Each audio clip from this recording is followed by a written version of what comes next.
안녕하세요. 영화노트의 최중락입니다. 오늘 다룰 작품은 고레다 히로카즈 감독의 2015년 작품인 바닷마을 다이어리입니다. 고레다 히로카즈 감독은 첫 작품 환상의 빛을 제외하고는 줄곧 직접 쓴 시나리오로 영화를 만들어 왔습니다. 하지만 바닷마을 다이어리는 요시다 아키미의 원작 만화를 기반으로 만든 작품입니다. 감독은 원작을 보고 나서 지나간 시간이 시간과 함께 자신 속에서 형태를 바꾸어가는 이야기라는 감상을 말하면서 바로 영화화를 결심했다고 밝히고 있습니다. 영화가 완성된 뒤에도 소설로도 출판이 되었고 2017년에는 연극으로도 공연이 되었습니다. 이러한 미디어 믹스가 일본 영화의 특징 중 하나이기도 합니다. 간단히 줄거리부터 설명드리겠습니다. 15년 전 어머니와 이혼을 하고 자신들을 버리고 집을 떠난 아버지가 어느 날 죽었다는 소식이 카마쿠라에 살고 있는 세 자매에게 알려집니다. 아버지의 장례식에 참석한 자매들은 그곳에서 아버지가 재혼을 한 후 낳은 이복 동생 아사노 스즈를 만나게 됩니다. 스즈는 현재 어머니의 죽음 후 다시 재혼한 아버지의 부인과 함께 살고 있습니다. 상당히 족보가 복잡하네요. 여하튼 이러한 스즈를 측은하게 여긴 카마쿠라의 세 자매는 스즈에게 자신들과 함께 살자는 제안을 합니다. 곧바로 스즈는 이 제안을 받아들입니다. 이후는 스즈가 세 자매들과 살아가는 일상의 이야기가 펼쳐집니다. 이처럼 단순한 이야기이지만 영화의 메시지는 깊은 여운을 남깁니다. 그러면 이제 영화에 대해 조금 더 자세히 살펴보겠습니다. 무엇보다 이 영화는 배우들 이야기부터 시작해야 될 것 같습니다. 영화에 등장하는 장녀 고다사치를 연기하는 아야세 하루카, 차녀 요시노를 연기하는 나가사와 마사미, 삼녀 치카를 연기하는 카호, 막내 아사노 스즈를 연기하는 히로세 스즈는 현재 일본에서 영화는 물론이고 텔레비전 드라마와 광고 등에서 활발히 활약하고 있는 주연급 배우들입니다. 이들이 한 영화에 모여 연기를 한다는 것은 이후에도 분명히 힘들이라는 생각이 듭니다.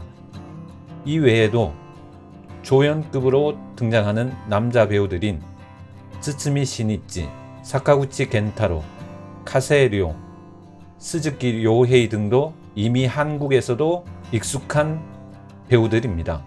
그리고 막내 스즈의 축구부 동료로 등장하는 후타 역할을 맡은 마에다 오시로는 진짜로 일어날지도 몰라 기적에서 동생 역할로 등장하는 소년입니다.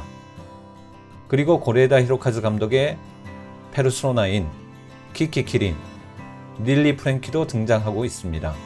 간호사인 장녀 고다사치는 29살로 현재 근무하고 있는 병원의 의사와 불륜 관계를 맺고 있습니다.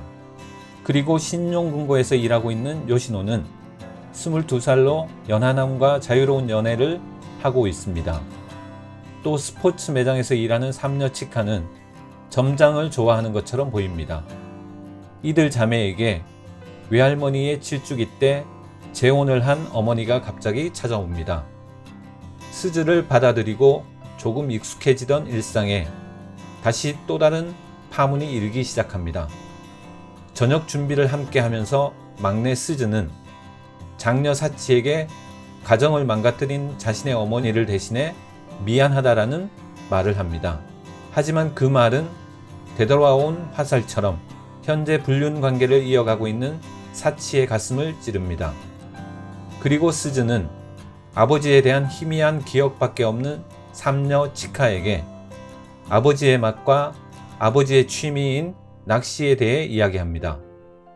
아버지가 낚시를 좋아했다는 소리를 듣고 치카는 자신과 닮은 점에 기쁜 얼굴 표정을 합니다.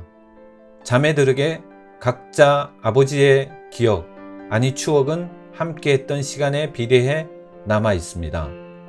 이에 비해 오래된 집 기둥에는 세 자매가 자랄 때마다 새겨둔 키높이가 새겨져 있습니다. 이 기둥에 15이 된 스즈의 키가 더해집니다. 이처럼 가족들의 기억이 담긴 오래되고 낡은 집에 스즈의 기억을 차곡차곡 더합니다. 여기까지가 스즈가 고다 자매들의 일원이 되는 이야기입니다. 하지만 바닷마을 다이어리는 가족에 대한 이야기가 아닙니다. 바닷마을에 대한 이야기입니다.